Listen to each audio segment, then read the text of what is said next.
রহিম সম্মানিত দর্শক শ্রোতা সালাম নেবেন। আসসালামু আলাইকুম ওয়া রাহমাতুল্লাহ। সর্বপ্রথম মহান রাব্বুল আলামিনের নিকট পানা চাচ্ছি যে হায় আল্লাহ, যারা এখন এই বন্যার কবলে পড়ে যে সকল প্রাণী বা মানুষ যাদের জীবন গিয়েছে তাদেরকে তুমি জান্নাতের সর্বোচ্চ মাকাম দান করো, আর যারা নাকি বন্যার কারণে বিভিন্নভাবে ক্ষতিগ্রস্ত হয়েছে তাদেরকে তুমি গায়েবী মদত করো।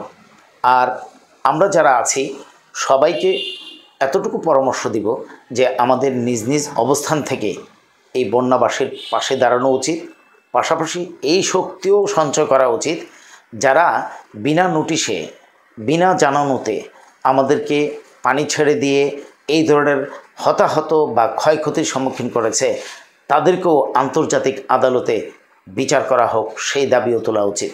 সম্মানিত দর্শক শ্রোতা, আপনারা প্রতিনিয়ত আমাকে বলেন যে স্যার, বিগত সময়ে আপনাকে শিক্ষার মান উন্নয়নে বা জাতীয়করণের জন্য বা বিভিন্ন বৈষম্য নিয়ে আপনাকে সর্বভূমিকা দেখেছি, ইদানিং আপনাকে দেখছি না কেন? আমরা আছি, করছি, এতটুকু বলবো।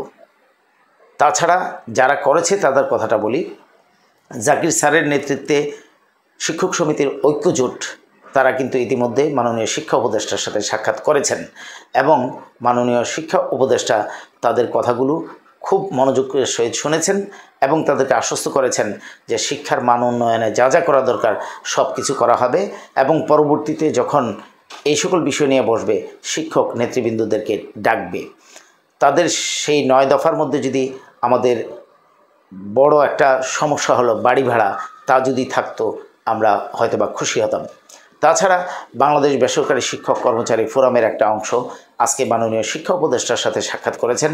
মাননীয় শিক্ষা উপদেষ্টা এই স্মারকলিপি গ্রহণ করেছেন এবং বলেছেন যে এখন বন্যা কবলিত এই যে একটা বিপদ চলছে, এই বিপদের জন্য আমরা অত্যন্ত চিন্তাগ্রস্ত। পরবর্তীতে যখন এই বিষয়গুলো নিয়ে বসবো অবশ্যই আপনাদেরকে সাথে রাখবো, কারণ অনেক বিষয় আছে যা আপনারা জানেন আমরা জানি না বা সংশ্লিষ্টরা জানে না। সংশ্লিষ্ট ব্যক্তিরাও থাকবে, আপনারাও থাকবেন।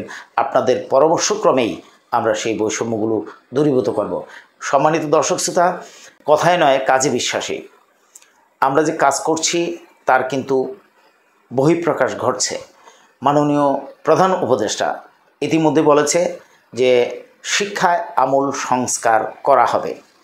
তারপর মাননীয় শিক্ষা উপদেষ্টা বলেছেন বিগত সরকারের সময়ে বা বিগত আমলগুলোতে মাধ্যমিক শিক্ষা সবচেয়ে বেশি অবহেলিত।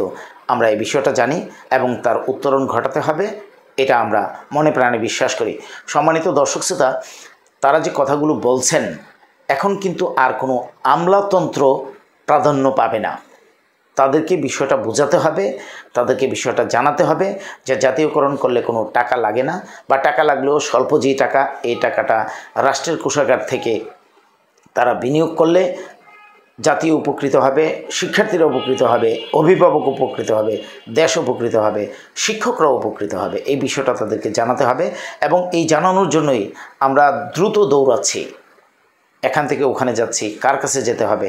উদাহরণস্বরূপ বলতে চাই, সমন্বয়ক যারা আছেন, বাংলাদেশে যে ছাত্র জনতার আন্দোলন হলো, তারা তাদের নিজস্ব বৈষম্য দূরীকরণ করতে যেয়ে সারা বাংলাদেশের বৈষম্য দূরীকরণের একটা রাস্তা তৈরি করে দিয়েছে। এই জন্য তাদেরকে সেলুট জানাই। তাছাড়া এই সমন্বয়কদেরও 2 জন উপদেষ্টা আছে, তাদের সাথেও আমরা সাক্ষাৎ করব। এখন আপনাদের কাছে প্রকাশ করব না, সাক্ষাৎ করব আমরা। ওনারা অত্যন্ত ব্যস্ত, এটা আপনারা জানেন যে বর্তমান সরকারের বয়স বেশি দিন হয় নাই, মাত্র কয়েকদিন হয়েছে। তারা এই বিষয়গুলো সব জানেন, কারণ অধিকাংশ উপদেষ্টাই আছেন এখানে শিক্ষক, আর অনেকে আছেন শিক্ষকের সন্তান।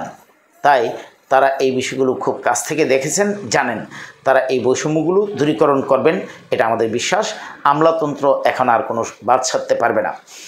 আর আমরা যে উপদেষ্টার সাথে সাক্ষাৎ করেছি, নাম প্রকাশ করব না, উনিও বলেছেন যে ইচ্ছাকৃতভাবে হোক বা পরিকল্পিতভাবেই হোক শিক্ষাটাকে একেবারে নিভিয়ে দিতে চাচ্ছিল। এখন আমাদের কাজ হবে সেই নিভিয়ে দেওয়া প্রদীপটাকে আবার পুনরায় প্রজ্বলিত করা। এর দ্বারা আপনারা বুঝতে পারছেন যে অবশ্যই আমাদের শিক্ষার জন্য সুসংবাদ আসবে। তড়িঘড়ি করে তাড়াহুড়ো করে রাস্তায় নামলেই দাবি আদায় হয়ে যাবে এমনটা নয়।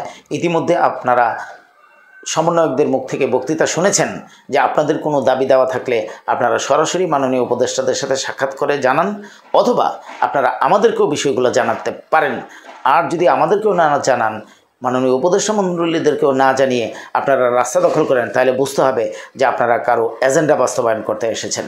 তাই আমাদেরকে ধীরে হাঁটতে হবে, ধৈর্য সহকারে অন্তর্বর্তীকালীন সরকারকে একটু শক্তিশালী হওয়ার জন্য সময় দিতে হবে এবং আমাদের বৈষম্যের বিষয়গুলো তুলে ধরতে হবে। তারা আমাদের জাতীয়করণ করবেন এটা আমরা বিশ্বাস করি। আর যদি জাতীয়করণ নাও করেন, অন্ততপক্ষে জাতীয়করণ করতে যে সময় লাগে সেই সময়ের মধ্যে আমাদের বাড়ি ভাড়া, উৎসব ভাতা, চিকিৎসা ভাতা, ইএফটি, ম্যানেজিং কমিটির যে ব্রিটিশ শাসিত ম্যানেজিং কমিটি তা বিলুপ্তিকরণ, এই সবগুলোই ওনারা করবেন শিক্ষা সংস্কারের জন্য। এখন এই ভিডিও বার্তার মাধ্যমে মাননীয় অন্তর্বর্তীকালীন সরকারের শিক্ষা উপদেষ্টার কাছে একটা প্রশ্ন রাখতে চাই যে মাননীয় শিক্ষা উপদেষ্টা, আগে ম্যানেজিং কমিটি ছিল, এই প্রথাটা ছিল, সরকার গাছ লাগাতো, গাছের গোড়ায় পানি দিত, চতুর্দিকে বেড়া দিত, ফল ধরার সময় তার লোকদেরকেই পেরে খাওয়ার জন্য সুযোগ করে দিত। যেহেতু অন্তর্বর্তীকালীন সরকারের এই ধরনের ফল পেরে খাওয়ার কোনো লোক নাই, তাই আমরা চাচ্ছি যে এই ব্রিটিশ শাসিত, নির্যাতিত, নিপীড়নকারী ম্যানেজিং কমিটি প্রথা বিলুপ্ত করা হোক, ইএফটির মাধ্যমে আমাদের বেতন ভাতা দেওয়া হোক, আমাদের সকল বৈষম্যের অবসান ঘটানো হোক এবং জাতীয়করণের মাধ্যমে আমাদের সকল প্রকার বৈষম্য, যেমন বদলি আছে, বাড়ি ভাড়া আছে, উৎসব ভাতা আছে, চিকিৎসা ভাতা আছে, সব ধরনের বৈষম্য দূরীকরণ করা হোক। বিগত সরকার তার বাবার বা তার আত্মীয় স্বজনের নামে যে সকল স্কুল কলেজ ছিল তারা জাতীয়করণ করে বৈষম্যটাকে আরও প্রকট করেছিল। তাছাড়া গ্রামের লোকেরা, খেটে খাওয়া মানুষ, একটা গ্রামেও কোনো প্রতিষ্ঠান জাতীয়করণ করা হয় নাই, তেলের মাথায় তেল ঢালা হয়েছিল।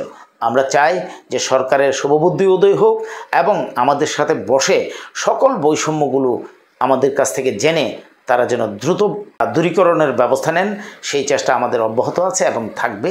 আপনাদেরকে বলবো একটু ধৈর্য ধারণ করেন। আর ম্যানেজিং কমিটির শুধু সভাপতির পদ বাতিল নয়, সকল ম্যানেজিং কমিটিটা ভেঙে দিতে হবে, কারণ বিগত সরকারের স্বৈর শাসকের প্রেতাত্মারা এখানে থাকবে।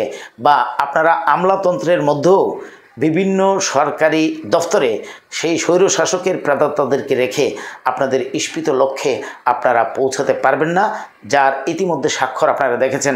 মাননীয় শিক্ষা উপদেষ্টা বলেছেন সকল কমিটি বিলুপ্ত করতে, কিন্তু প্রজ্ঞাপন দেওয়া হয়েছে শুধুমাত্র সভাপতি বিলুপ্ত করতে। তাই আপনাদেরকে বুঝতে হবে যে এর পিছনে কারা কলকাঠি নাড়ছে, তাদেরকে সমূলে উৎপাটন করে আমাদের শিক্ষাকে সার্বজনীন করার জন্য জাতীয়করণ করতে হবে। এটাই আমাদের প্রত্যাশা। আসসালামু আলাইকুম ওয়া রাহমাতুল্লাহ।